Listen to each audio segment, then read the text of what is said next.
Audio, everything's good? Audio check, check, check. Check, baby, check, baby. 1, 2. Check, baby, 1. All right, it looks like it's good. Let's go. Let's get this party started. What's up, Omar? What is happening? Happy Friday, baby. Happy Friday. It is. Can't believe we're in indeed. March. February flew by. Yeah, March was like, Them short months, boy, I tell you. yeah, March is here. March Madness. We got March Madness. What you got going for March Madness? Is that the basketball thing? I don't know what it is. I think to it's a be bracket honest. for college basketball. Yeah, it is. It is. I never got into it. I see it. I know it exists, but I'm not a big sports Yeah, look, watching guy. Austin Spurs. Man, I would love to go catch a game there and at that soccer stadium. Oh, yeah. Yeah, that is cool. There's some beer from Red Horn. It's Friday, so it's Friday, and it's pretty. Actually, it's 5:01. So guess what? I could drink one. Oh, you could have timed that better. Yeah, I know. I know. So what do we got today? What do we want to talk about? I know you mentioned something about the most wonderfully non-boring topic of rent versus own. Since you're a real estate agent with EXP Real Estate. EXP. Hey, what do you think of the new tap room sign? Ooh, I like it. It's a nice addition. Tap room as in the tap. Okay, Oh yeah. don't start thinking anything else. Oh yeah. Or Yeah. the Very tap literal. room as in very literal. jujitsu. Yeah. Jujitsu. Oh, see? okay. Yeah, Did you think of that as well to tie it in? Yeah. Oh. Yeah, that was the whole point, is to tie it into jujitsu a little multiple bit meanings, huh? You clever Well, Well, clever man. I am all about jujitsu, mental health for men's health, men's mental. See, I need help. Men's mental health. It's a good outlet. Sounds like. Yeah, and then fitness, real estate, investing. What else? What Keeps else the we mind got? sharp, huh? Yeah, Mhm. yeah. Just talking. Sometimes just talking. A lot of people, especially men, we don't really talk the way we should. We don't connect. We're like rough and tough. Like, oh yeah, we're I would say definitely our upbringing and our culture. But especially being Mexican. I feel like we're kind of the generation that's bringing more awareness to it, Yeah. and we're talking about it more. I'm definitely seeing a lot more on social media, which I think is just adding fuel to the fire of like bringing us more awareness. Because it's when you see other men talk about these things, like, hey, I'm not the only one feeling like this, right? Yeah, So how are you right. supposed to know if you feel like this if you never talk about it? And if you never grew up kind of talking about it, then you're gonna keep it inside. And I know I could relate to that too. Yep. So let's talk about your client. Okay. Okay, I know you went over the scenario where you have a veteran that wants to buy a house. I think you said it was 500,000 or something like that, 450. 450, 500 in that range. Yeah. Right, and then he's currently paying $2,000 a month in rent. Mm-hmm. Okay, I think he's gonna renew sometime this year. I think it's around the summertime. yes. And if it's last year was an indicator of this year, it's probably gonna go up again.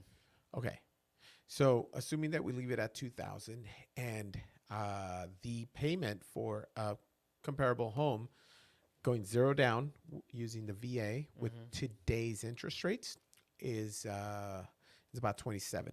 I think I pulled up about $2,700. Well, we can do it. Actually, let's do it. Let's do pull it it really up? quick. Yeah, I'll pull it up. Let's see. What are we tracking today at the VA loan interest rate? about 6%. Here, let me see if I can get a little closer on Can this. you do a side-by-side comparison with the 2,000 rent or the Can mortgage? I? Yeah? Can I? Let me just all go right, into, technology for the win. Let me go into Let's see my it, 'cause I like mortgage seeing stuff coach, side by side. and then we're gonna go here, and then we're gonna go. What's your client's name again?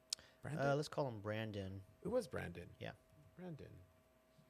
Brandon, and goals are to purchase a home, and then assumptions. How much? Let me see. 2,000. Where's the 2,000? Are you? Do you know how having much they screen earn? Do you know how much they earn? brothers? Let's see. I think he said around 70, 75K. 75. Yeah, I do have it there. That's nice. Yeah. I'm pulling it up. And he's married. Actually, no. No, if he's married, No, no. If we're gonna include both of them, I yeah. think you said it was Let's double that. yeah, it was like another 60,000. It was 60. So I'm just gonna go 125. I'm gonna keep it conservative. There's no need to get violent on this. All right. And then I want a rent versus own. Where's my rent versus own button?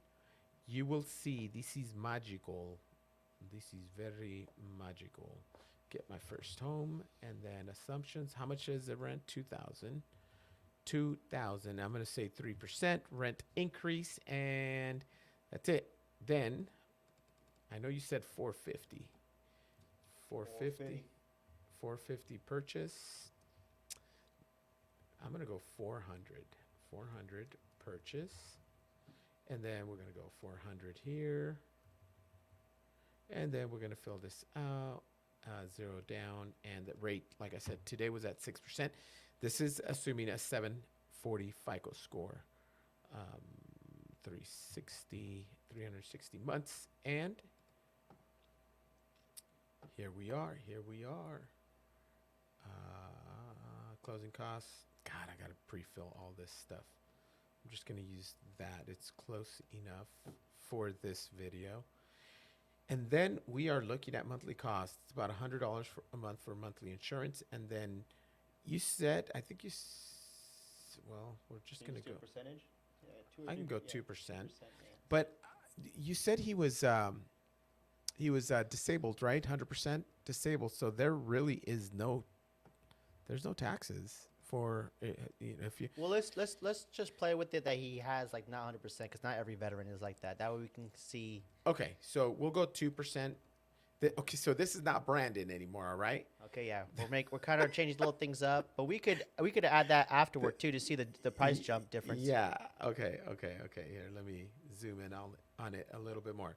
Okay, so this is fake Brandon because we're going at 2% for insurance, or I mean for property taxes.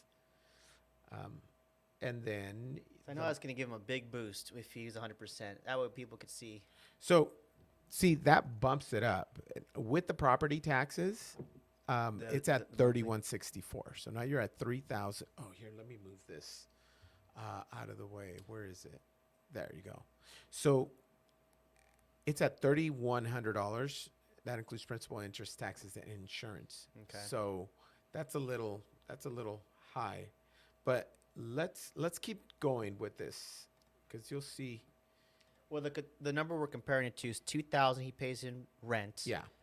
To the 3,100 mortgage, and that's including taxes and HOA, all that stuff, not just the mortgage itself. Yeah, it's everything. Everything. So watch. I'm going to go 450 because I know you wanted to see that. Because that's a little more realistic. 400,000 is a little on the lower end. So that's 3547. Okay. So it is up there. This obviously is not the same Brandon, but watch this. Here, let me get us back on. Watch this. We're going to now look at the rent versus own. So let's go ahead and run it. Watch this. It's all. Hi, Brandon. Oh, look You like that, huh? Oh, look at that. You like that. Technology, boy, I tell you. All right. So look. First column right here.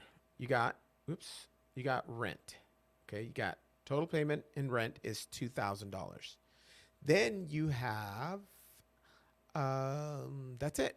Just no other expenses. Keep it simple. Yeah. Yeah, 2,000.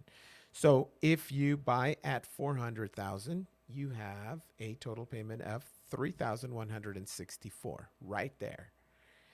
And I want to go over this field right here, this $398 field. I'm missing something here. Hold on, let me back up and add. I didn't put the tax bracket. You're going to love this tech assumption because we look at everything here. So tax bracket, it was at 130. So 130, so 22% tax bracket. Watch this. I'm going to pop that in here, 22. Now I come back over here and I should see a new field that is not, yeah, it just popped up. Okay, so 3164 is going to be the monthly payment. Principal, interest, tax, and insurance. Then you got a tax benefit of $437. So because you own a home, you get to deduct your mortgage interest. You get to deduct your property taxes. So that's a benefit. And instead of throwing that money away and paying Uncle Sam, what you end up doing is you end up getting that tax benefit, that deduction. So how it works is instead of the $130,000 in gross income, and say you pay $30,000 in mortgage Interest. interest and property taxes, well, you now deduct it, so now you're at 100,000, and you Right. get taxed on the 100,000. So it subtracts from your earned income, Exactly. thus lowering the taxes you pay. Yes. So tax benefit. Yep, it's a tax benefit. So what this software does is that it calculates everything, and it breaks it down per month. So per month, it's going to be $437. So you can't count that as just like rent, right? Because now that's a tax benefit. Now this right below that, there's another field. It's a $398. Almost $400. That is principal pay down. So every month when you make your payment, you are reducing the balance on that principal, balance on the debt by $400. Well, that's not money thrown away. That's money that's going sort of into a forced savings account, right? Because you're paying something down. So if you calculate that, you're looking at a $2,300 monthly payment as opposed to $2,000. Does that make sense? So rent, you're paying $2,000 a month. With buying a home for that $450,000, you're looking at $2,329, because you got to consider and factor in the tax benefit and the principal pay down, and don't count them as an expense. But just so this is where I got a little lost, because Okay. you're still paying that 3,100 initially, right? You're still paying per month. You're still going to be paying that $3,164. Okay, but where you see that is, I guess, during tax time, Yes. you're not going to be paying as much. Yes. Basically, you're taxes. going to get a refund. Please consult a tax expert on this. Okay, I have to okay. throw that disclosure in. Okay. So that's an actual benefit. And this software or this format breaks it down. That way you see the bigger picture. And you don't compare rent. You can't compare rent to owning a home. Okay, it's not an apples to apples comparison. And this, what we do here is that we factor in the tax benefit and the mortgage and the principal pay down, so that we can get to as close as possible to the apples to apple comparison. Because on all of this, I'm not even including the appreciation. That's a big one too. That's Yeah. just, I know last year 20%, 30% or whatever, but that's icing in the cake on the cake. Just set that aside. That's, if it happens, it happens. If it doesn't, it doesn't. But historically, it's always gone up 8%. So we're still good on that. Now, questions. Does that make sense? Oh yeah, that makes sense now. That makes Oh. sense now. Okay. So if we're looking at this, let's look at this next column, the $450,000. Yeah, take a look at the monitor over there. So you got $450,000, and you have a $3,547 payment. Remember, tax benefit is going to be about $500. That's in mortgage interest deduction and property tax benefit, and then you got a principal pay down of another almost $500. So your net monthly payment would be $2,600 after factoring in these benefits of owning a home. 26 versus 2,000. Is it possible? And I don't know if you wanted to get into this or not, but I know because I looked this the other day that the average person stays in their home like 5 to 10 years before they move. Correct. So, could we just like on the high end look at how much appreciation they would earn if they stayed in that home for 10 years? So Yes, we can. absolutely. I have another tool for that that I can pull up in a little bit. Okay, but you want to Um, stay on this for oh now? yeah, we'll do it. We'll do it in a bit. But the point here is this is based on today's rates. Okay, so what I want to do, and I love going through these exercises because it really breaks things down. What I'm going to do is I'm going to add another product, future refinance, because we know the rates are going to drop. It's just a matter of time. So let's just say they drop in 6 months. And let's just say they drop to, forget it. Let's just go 1 year. Okay. We're going to go 1 year and they're going to drop to, let's just call it 4%. Okay. Let's see. What does that payment look like now? Take a look. You got 450,000. Now it's at 4%. Total payment is 3,000 even, but let's factor in the benefit of home ownership, the tax benefit, and the principal pay down.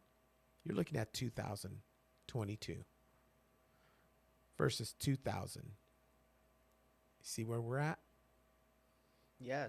That's So with the beauty of having the house is that when interest rates are more advantageous to benefit you, you could refinance as opposed to like if you're just renting, you don't ever have that option because it's just going to keep kind of slowly keep going up and up and up. It'll never go exactly, in the reverse direction like you can with the refinance. exactly my point. Mm. So here's another thing to consider because you say, well, as a home buyer, well, I'm just going to wait until the rates drop. Well, when the rates drop, more buyers enter the market and they drive the price of the property up. So now instead of paying, God, here the properties were selling for like 500, 550,000 and they dropped to about 450. Mm-hmm. Oh my God, that's amazing. Yeah. So now you can get in. Yes, the rate is higher, which is why, the properties, the prices softened up a little bit. But I can assure you, as soon as the rates drop, more buyers enter the market, and then you have the bidding competition Oh or yeah. the bidding wars. Oh yeah. It's we saw that clearly the last couple of years when the rates dropped as low as they did. Yeah, Mm-hmm. yeah, I almost feel like you have to do the opposite of whatever the news is saying. Because if they're saying, hey, we're seeing this housing shortage, do not buy because there's an impending, crash coming, then it's like, that's what they're saying on one end. But on the other hand, they're buying stuff themselves. They're just doing that to kind of instill fear so people don't even move. And then they're picking up all the inventory themselves. So, it's funny you bring that up. Look at Black Knight. They they have billions ready to deploy, and they're already deploying. They're buying properties, single family properties, and guess what? They just hold them. They just hold them. They could be vacant. They don't care. They're holding them because they know that the values are going to go back up, and then that's when they'll just rent them, and yeah, earn money like per year. Like yeah, it's insane. So you got these corporate investors with deep pockets that you can't even compete with. I mean, yeah, it's tough. I wish there mhm. was some kind of see. This is where do we want laws regulating this or do we not? Kind of do want to keep corporate investors out of the single family. I mean, they can buy the I think you commercial. could definitely go to like a state law, like state legislator, to instill rules for that. So there's not big institutions buying up homes like that. I would love to see, because I haven't seen it in a while, just like what the breakdown as far as like percentage wise, how much is owned by institutions as opposed to like everybody else. Oh, that would be a great. Yeah, You that'd be. know, because I don't think when checked last year when this was a big topic, because we know when it was really crazy, there was a lot of iBuyers Oh, popping up, yeah. right? So, and iBuyers mean like institutions buying up property, And I read this article that stated that if you looked at it from, because all these institutions are publicly traded companies, right? Mm-hmm. So they release their financials, so you can look this up. It's public. That they're on their books. It wasn't as big of a bite that they were taking as the media was portraying them to be. So it's just to add this. I always like to look up to see, be open minded and let the facts present themselves, so I can make a decision. And I'm open to new facts, changing my mind because there's always two sides of an argument, right? Yep. There's always perspective that you can have for these types of things. But I think Oh, the big point we're trying to drive here is that, you know, real estate in the long run, and this is definitely like a long term, long run strategy, is ultimately in your best interest. Um, and that's just we just spoke about the financial benefits. right. There's so many more, and I feel like I'm beating a dead horse here because I know we've spoken at length about the social benefits, having the stability in the household, having having your house as a vehicle. Like if you run into bad times, having that as a way to, instead of taking out any type of loan, using the house as collateral to get a loan out, right? Yep. So that's like safety, that's protection. Those are all good benefits that you get when it comes to home ownership and the sense of community, right? Oh, of course. Of course. That, Hmm. yeah. Those are huge. Those are the intangibles, right? But that should be equally considered, in my opinion, when to kind of give you that push Mm-hmm. to get into the game. Yep. Yep. Yep. Hmm. So look what I'm pulling up here. Let me see if I can pull it up on the screen. All right. We have Austin 450. Okay. So here I got some figures. Again, this is very preliminary or very surface level. But if we zoom in a little bit, let's see. So net gain of buying a home. So now this software pretty much brings everything together. And this is for a 10-year period. Take a look. Amortization gain, that's the principal pay down, right? That's what you paid down. That's $63,000 that you paid over that period. And then you have an appreciation gain of 377,000. Forecasted appreciation, I'm taking an average of the last 20 years. So it's at right around 7%. This is a national as well, so each market is a little bit different.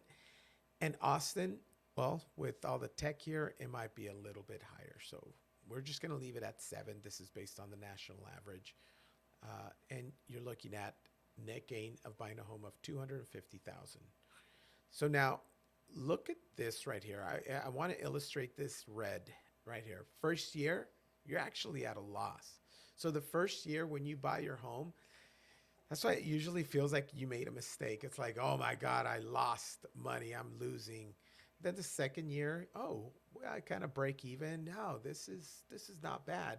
Then look what happens on the third year. You're starting to look really smart. When you get to year number 6, you're like, damn, I'm so glad I did that. What would I be doing if I didn't do this? Well, I'd be paying, $2,500 or $2,600 a month in rent, and then have nothing to show for it. Now you have a little nest egg right here that you're building. And obviously year number 9, year number 10, I mean, just goes up. So this is, again, very surface level. Everybody is different. Everything is very specific to the market. And the only way to really know is to basically sit down and, speak with your customer and see what their goals are and how we can help them and how we can structure it and see if it's even worth it for them. Sometimes it's not. Yeah. It's not. If they plan on moving in 2 years, well, maybe it's not a good idea based on these numbers to do this. Hmm. So I really want to make the point that buying a house is sacrifice, right? No matter which way you cut it, right? yeah. It's going to take sacrifice to have that big expense to pay every month, Mm-hmm. right? And probably maybe some life changes because now, uh, no matter what, you have this debt that you need to pay. So, and you're not going to see it like, I guess, the return on your investment right away, right? But just keeping the big picture in mind, having a little bit of perspective that, hey, like 5 to 10 years is when you really start to see this compound, really kind of interest grow when it comes to the appreciation value. Yeah. And that's what you have to focus on. Not like, okay, oh, if you look at it from year to year, you're not going to see that drastic change, and that's the wrong way to look at it, honestly. Well. We kind of got spoiled because 2020, Mm-hmm. 2021, we saw that. Yeah. I mean, Austin was like at 28% in some areas. And now it's dropped. It's dropped like, what, 15%. And everybody's like, oh, it's the end of the world, the collapse, the collapse. Well, if you were at 28% appreciation and you lost, 20%, guess what? You're still at an 8% appreciation, which is normal. So we had that big squiggly line that went up and down, and now it's settling. So you got to look at the big picture. Now, if you buy now and you're looking to, flip the house in a year, it's probably not a good idea. Yeah. I But know. but if you want to move because you had an addition to the family and you don't fit where you're living now, or you got some pesky neighbors that are, they're just horrible neighbors, or better schools, or there's a number of reasons why you should buy other than, oh, the rates are low. That's not a reason. Unless you're an investor and you're doing this as like almost without the intention of living there, and it's just not an emotional kind of, you just see it as a transaction. I don't think that this is the podcast. Like, that's not who we're trying to address here. We're trying to address like the average consumer who's looking just to make a purchase so they can live in, Yeah. right? And see that big picture, right? That perspective. And I know we have like recency bias where we look at the last couple of years, like, okay, then that's how the rest of the future is going to look like. When no, you have to talk to your mortgage lender, talk to your realtor, be like, hey, let's look at the last 10 years, last 20 years, so you can see that's where you get that big picture, the perspective. Like, okay, let's look at it from a national level, and then, like you said, let's look at, because real estate's hyper local. Let's look at Austin and how it's been performing. Right. That is, that's the numbers. The numbers are very, very important. But the why I feel, is more important. Why do you want to buy? Again, it goes back to better schools for my kids. Maybe a I bigger want house. bigger house, closer to work, closer to family. Maybe my mom and dad we got to take care of them, and we need a house with an ADU, so renting doesn't really work. So what are we going to do? Oh my God. Well, that's where that option is the option is to buy a house, buy the right house. And even if you're paying $300, $400, $500 more per month, what are the savings over the long run? What are the benefits?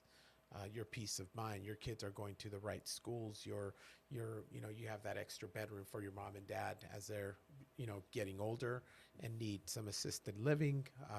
Because I know for all of us with our parents, a lot of us struggle with that. We're like, oh my God, what are we going to do once they reach that age? Are we going to put them in a convalescent home, which is kind of sad? Some people have to do that. I get it. But some people, especially in the Mexican culture, we got to bring them with us. Somebody has to take them in, and then they live with us. And for that, you need a bigger house. That's an excellent reason. And I'll tell you what, I wouldn't care one bit about interest rates. I'd be like, overall, this is going to be less expensive. Bring them. My kids' schools, oh, hell yeah. I'm going to be in the best school possible because of my kids. I want them to have the best opportunities, the best whatever I can that's better for them. And I can go on and on. But Yeah, you hit everything right. Yeah. I was looking at the last year's generational trends for home buyers and sellers, and all those reasons were like the top, right? They wanted to move to closer to their friends and family. We saw an uptake on multi-generational homes, right, where the like the grandparents are moving in Yep. because they're looking at these retirement places like, hey, they're not the best. So Nope. let's look at places that have like a nice little. They're expensive too. Yeah, Like $3,000 a month. I saw this crazy video. I'm going to be sidetracked here a little bit on TikTok, and this girl was saying that for some of these like senior facilities, they have them sign away their entire assets, all their assets. Oof. They're like, we're not gonna, and that's the price. Like, you can stay here until you die, but you're gonna sign over all your assets to us. So when they die, they don't have anything to leave to their family. Damn. And people are doing this. The boomers are doing this, and I'm like, They have no choice. But why not buy a bigger house? Okay, with that, sell that house because it's probably where they're at. There, it's paid off, or maybe not. Right? Ooh, that's a rough one. yeah, I mean, I think it's really hard to generalize. It's a case by case basis on like where this would make sense, but that's what we're here for, right? You know, real estate is not a one size fits all. We try to kind of generalize it to kind of give you an idea, but at the end of the day, like we have to talk one on one so we can see what is best for your personal situation. Yep. Uh-oh, lucky. Oh, lucky. Yeah, we got a visitor here. What's is he up, trying to go Lucky? outside? Yeah, he's trying to go inside. Let me see. But we're actually coming up on our time. I know this was supposed to be a really quick one, little 10-minute interview, but yeah, let's. Hey, I just want to throw this out there that I know Luis and I, we'd love just running scenarios because we like looking at the numbers. So if you guys see this, anybody, comment below of like what your numbers like would look like. And Luis, you saw how easy it was to just make those changes so we can see. Yeah, you like You know? that? Yeah. And I think at the end of the day, Yeah. I feel like people don't want to talk because they're like, well, we're not ready. Well, let's just see. Well, Let's you see. don't know if you're ready until you check. Yeah. So you got to check. Yeah, and we're not. You don't have to be ready to go today. We just want to give you an idea. That way we can create a plan for you. And once you have a plan, that way you know you have a timeline, and now you're not guessing. Or maybe it's closer than you think, or maybe if you have a plan, now you can plan as far as like what you have to do to get there. That's right. So That's right. no one's half the battle. G.I. Joe. Was that a catchphrase? Knowing for is Gators? half the battle. You said knowing is half. Yeah. Oh my God, you're a millennial. Yeah. That was me. That was my time. That was cartoons. Hey, After school I cartoons. knew it was a catchphrase because I definitely heard it Jesus. before, but I didn't grow up You on millennial. it. Yeah. Omar, thanks for joining me on Oh this. man, always a pleasure Yeah. to be in In the tap room. the tap room. Is that what we're Gee. calling the podcast? The tap room. No, this is just us. Mortgage Okay. talking more at the Mortgage tap room. At the tap room. Okay. After hours. Mortgage. Oh yeah. Mortgage talk after hours. Okay. Oh, we got to get some cigars now. Oh, No, hell no, not in here. if you open the garage, we can get some No. airflow. No, it'll smell. Oh yeah. Yeah, we don't want that. This is Okay. I like this place. Yeah. This is my zen. All right. Well, what do we got? I think we're signing off. That's it. Let's sign off. Yeah. If you guys need any assistance, any sort of assistance from beer tasting to mortgages, reach out. Where's the camera? Right there. If you need any help with any of this stuff, just reach out. We're here to help. All right. That is all I got. Peace out. Later. Later, Gator. Are we out? Yeah. How funny.